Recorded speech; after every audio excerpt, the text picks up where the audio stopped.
સમાચારમાં આગળ વાત કરીએ સુરેન્દ્રનગરથી તો સુરેન્દ્રનગરના રતનપરમાં પોલીસ કોન્સ્ટેબલના ઘરમાં છેલ્લા 10 વર્ષથી ગેરકાયદેસર ચાલતું ડબ્બા ટ્રેડિંગ પર રાજકોટ રેન્જ આઈજી સ્ક્વોડે રેડ કરી 7 આરોપીઓને લેપટોપ મોબાઈલ સહિતની સામગ્રી સાથે ઝડપી લીધા છે અને આકરી પૂછપરછ હાથ ધરી છે તેમજ આરોપી પોલીસ કોન્સ્ટેબલ સંજયસિંહ રાઠોડને સસ્પેન્ડ કરી ડબ્બા ટ્રેડિંગની તપાસ જેતપુર પોલીસને સોંપી તપાસ હાથ ધરી છે।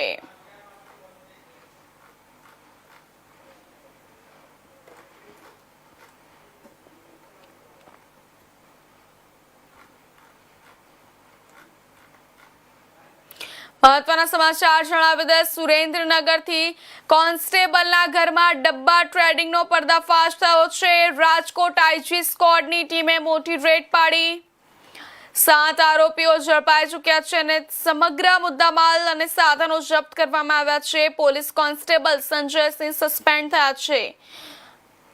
જણાવી દે ડબ્બા ટ્રેડિંગની તપાસ જેતપુર પોલીસને સોંપવામાં આવી।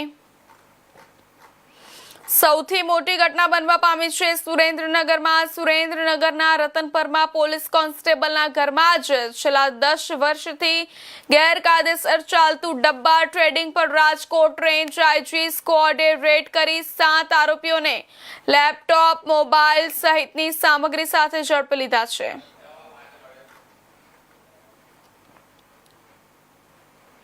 આ સમાચાર પર વધુ વિગતવાર માહિતી આપવા માટે આપણી સાથે સુરેન્દ્રનગરથી સંવાદદાતા જોડાઈ ચૂક્યા છે મયુર સંધી। જી મયુર, આ રેડ કેવી રીતે અને કઈ બાતમીના આધારે પાડવામાં આવી, સમગ્ર મામલો વિગતવાર જણાવજો।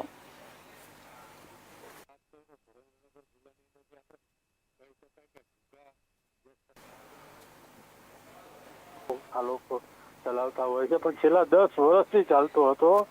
જ્યારે આપણે કહી શકાય એ પણ કહી શકાય કે જિલ્લાની પોલીસ હોય, નાના પોલીસ કર્મચારીથી તો સુધીની બધી ખબર હોવી જોઈએ।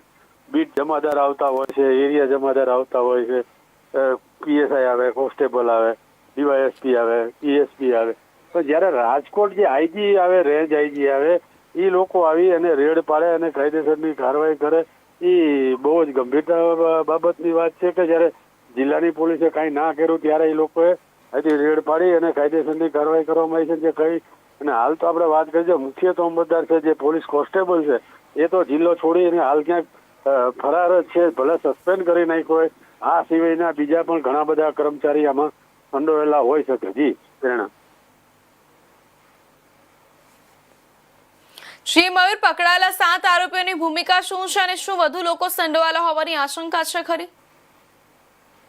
આમાં તો મેન માણસ પકડાય પછી ખબર પડે। નાના જે આ તો માણસો એ લેપટોપ ઉપર ભાવ લેતા હોય ને દેતા હોય, બધાના પૈસા રિકવર કરતા, આ એવા માણસો જે કેમ કર્મચારી ટાઈપના હોય એ ટાઈપના છે। અને જે કહી શકે કે પોલીસના ઘરમાં જ આ બધો ધંધો ચાલતો હતો આવડો મોટો, અને કહી શકાય આ કરોડોની વાત છે, લાખોની વાત નહીં, કરોડો રૂપિયાનો સટ્ટો ચલાવતા હતા। જી મેડમ।